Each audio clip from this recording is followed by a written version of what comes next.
L'accueil loisirs sans hébergement de Clisson, plus communément appelé maison de l'enfance, est un service municipal.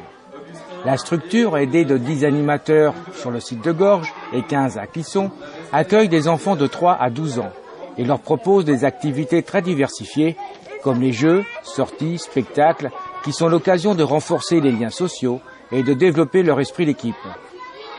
Fin août, temps propice pour faire le bilan de la mi-saison. Là, un été bien chargé, mais on avait anticipé sur le multisite Clisson-Gorges en juillet. Donc effectivement, ça nous a permis d'accueillir plus 25% d'enfants par rapport à l'an dernier sur le mois de juillet. On est exactement dans les mêmes fréquentations sur le mois d'août, sachant que ce mois d'août-ci a quand même une particularité, c'est 5 semaines, et que pour beaucoup, c'est le retour des vacances un petit peu avant, donc au 15 août, il reste 3 semaines, et là, les dernières semaines sont très saturées. Donc, à l'inverse, début du mois d'août, les structures de la communauté de communes, pour beaucoup, ferment sur 15 premiers jours, et là, on récupère tous ceux qui n'ont plus de mode de garde. On est quand même donc, au total de l'été, à plus 25% par rapport à il y a 2 ans. Donc, ce qui est quand même une très forte augmentation.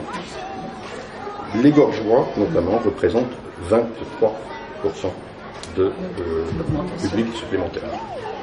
Autrement, donc 9 séjours au cours de l'été, excepté un qui est parti à 15 au lieu de 16, ils étaient tous complets.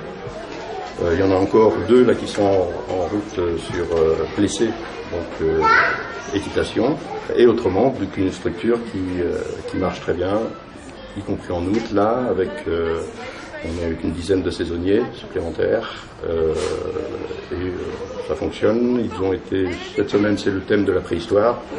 Ils ont été à Cairn, vous verrez qu'aujourd'hui ils fabriquent des silex, que ce soir il y a une veillée où les parents sont invités pour l'animation de la veillée et il y aura une nuitée ce soir comme première expérience sur site, une nuit sous toile. Alors un phénomène quand même, beaucoup de petits en maternelle, des préscolaires. Donc au mois d'août, on a vu les premières expériences de socialisation et de vie de groupe se font au centre de loisirs, avant la rentrée scolaire. Ah, c'est des enfants de quel âge, ça ? Eh bien, 3 ans, tout juste. 3 ans. Mais tout juste et qui ne sont pas scolarisés encore. Aucune règle de vie collective, donc ils apprennent là. Et après, ils seront scolarisés. Les recrutements qu'on a fait, les animateurs, vous avez satisfaction ? Ça fonctionne bien. On a eu 2 animateurs stagiaires qui, au mois de juillet, mais normal, hein, l'équipe est plus importante, ont fait l'objet de réflexions, de reprises. C'est de la formation continue. En août, par contre, on a une équipe qui fonctionne très bien. Quelque chose qu'on ne mesure pas bien aujourd'hui, c'est les déménagements. Parce qu'il y a un paquet de déménagements et on ne sait pas qui remplace. Et c'est là qu'on a des surprises, parce qu'en termes, disons, sur une année normale, les naissances à Clisson n'évoluent pas trop. Donc on pouvait penser absorber plus facilement. Mais avec le phénomène de déménagement qu'on maîtrise pas du tout, mais alors on n'a pas du tout de visibilité, hein, on peut avoir des surprises. Il faut effectivement se préparer à ça.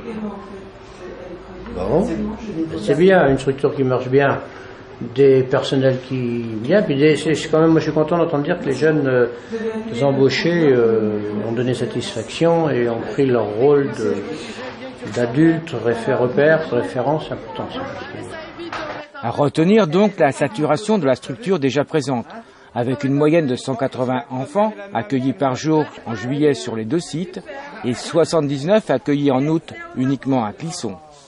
Des discussions sont prévues pour pouvoir y remédier et faire face aux perspectives de l'évolution démographique de Clisson.